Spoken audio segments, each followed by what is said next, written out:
want to talk to our adult Sunday school teachers for just a few moments. Because you see, our adult teachers are actually leaders. Teachers are leaders. We know teachers teach, but teachers are more than just a teacher. Teachers are leaders. And so it's important that teachers just understand that simple concept because it has a lot of ramifications. You see, teachers are leaders, therefore the Sunday school ministry is only as effective as their teachers. The truth of the matter is our Sunday school will never be any better than the teachers in each classroom. If you want to have a great Sunday school, I'll tell you what, just get great teachers. And of course, if you want to have a sorry Sunday school, just get some sorry ones. If you want to have a great Sunday school, get some committed teachers. If you want to have a bad Sunday school, get some uncommitted teachers. You see, our Sunday school is only as effective as the teachers in every room on Sunday morning. Teachers are leaders, and therefore they effect our Sunday school. You see, my whole Sunday school philosophy can just about be wrapped up in one word, and that's simply this. Teachers are miniature pastors, and Sunday school classes are miniature congregations. Now, what does a pastor do for a church? Well, he brings the Word of God to them. But that's exactly what a teacher does in a classroom. What else does a pastor do for a church? Well, he makes sure that the people's needs are ministered to. That doesn't mean he can do them all, but he has some kind of system, some kind of mechanism, some kind of people in place that would actually see to the fact that people's needs are being met. He's not only a proclaimer of the Word, but he's a shepherd of the people. And then he's also a leader. And that is, he leads the people to reach out to the community and touch others. So teachers are miniature pastors, and Sunday school classes are miniature congregations. Now, let me just move and talk to you a minute about our Sunday school vision statement.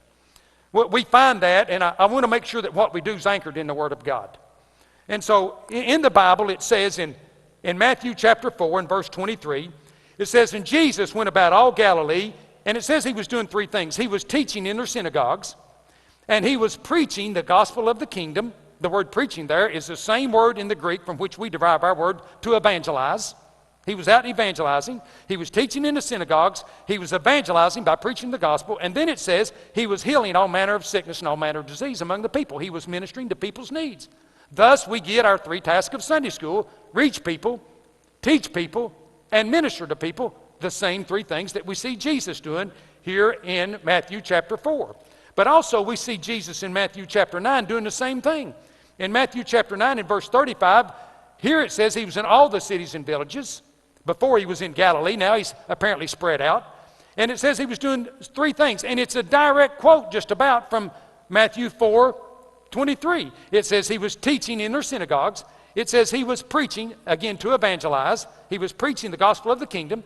And thirdly, it says he was healing every sickness and every disease among the people. Again, we see Jesus reaching people, teaching people, and ministering to people.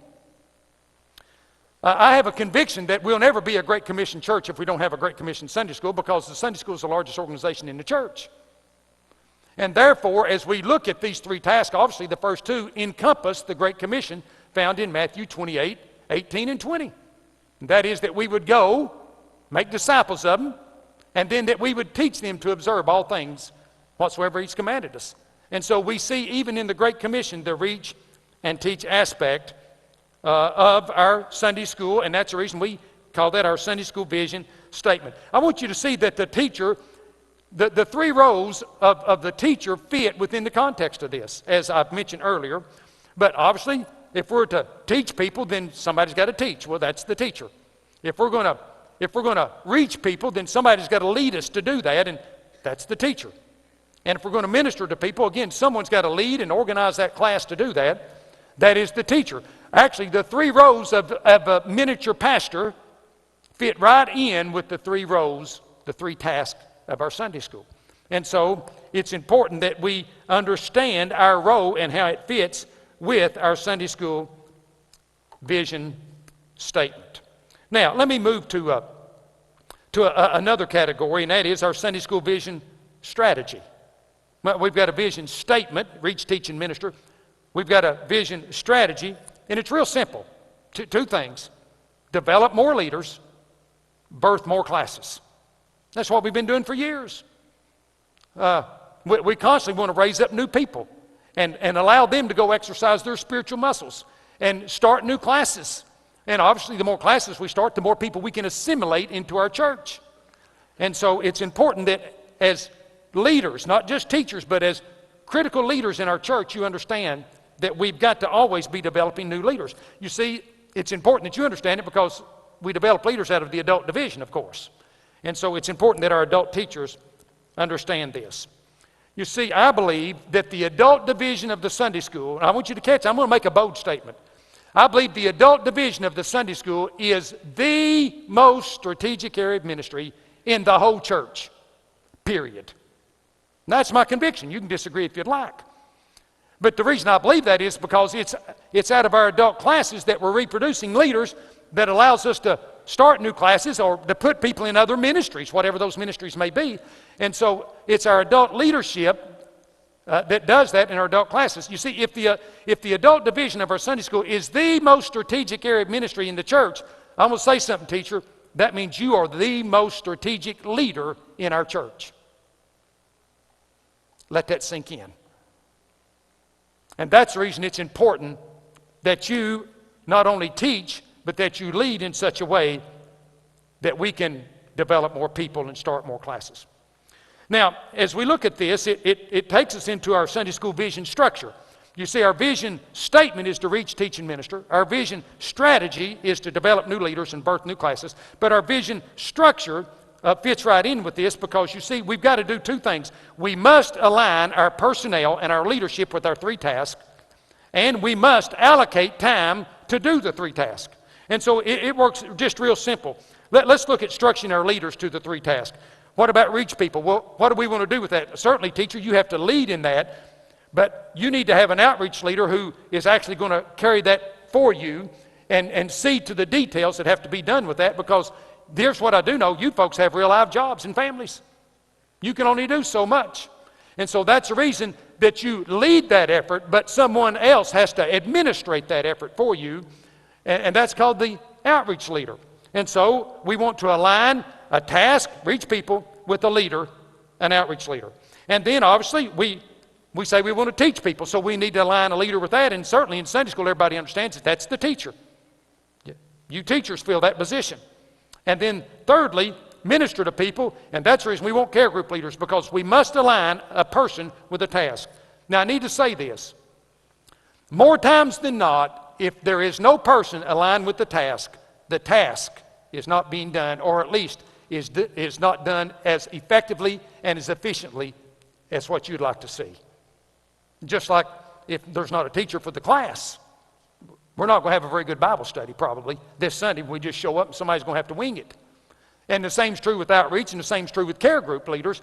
We've got to have people in these important roles. If these tasks are important, then it's important that we try to find people for those positions to align them with that. All right, now let me move to not only aligning our personnel and our leadership to our three tasks, but allocating our time to our three tasks. We've asked every Sunday school teacher to lead his class, her class, with a simple structure of 75 minutes that we have, and that is take the first 10 minutes for fellowship, take 5 minutes for announcements and promotions and the things that just needs to be communicated. And then we've asked that you would give the outreach leader 10 minutes. And then we've asked that you give the care group leaders 20 minutes. And then we've asked that you teach for 30 minutes.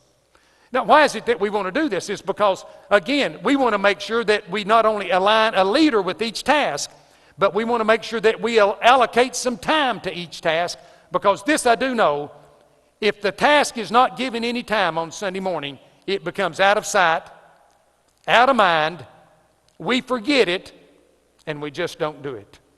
And that's the reason it's important that we allocate our time to line up with our three tasks of Sunday school, because you see, this keeps us focused, this keeps us intentional. Sunday schools across America, let me tell you, they're all over the map. I mean, they're just grabbing for different things to do because nobody's ever sat down with a biblical conviction to say, here's where we're going to head. And so what we've tried to say is, here's the three things that we believe are biblically before God the right things to do. So let's make sure that we line up a leader with each three tasks, and let's make sure that we give each three tasks the appropriate time that it needs on Sunday morning, so that we keep it before the people and we stay focused on that task, and we stay intentional with those tasks by that alignment of both personnel and time. Now, lastly, let me say this. Sunday school teachers, you got to get this. I'm just telling you, if you don't get it, the people out in your classes are not going to get it. I mean, it really starts with you. You're the rock, if you will, that hits the pond, that creates that first ripple. And if you're not the rock in your class, then we just don't have one. And so you've got to get this so they'll get this. And once you get it and you pass it on to them and they get it, I'm going to tell you now, we've mobilized an army toward reaching people, teaching people, and ministering to people. So let me end where I started, can I? That is, teachers, you're leaders. And I'm telling you, we want you to know you're empowered to act like one. We're not holding this ministry to our vest. We're wanting to give it away to you. I mean, you're the ones that's out there with the people every week. You're the ones that know the people in your classes. You know their needs, their hurts. You know those prospects. You know the makeup of those people. And I'm telling you, we're thrilled to have you as a leader. And we thank God for you.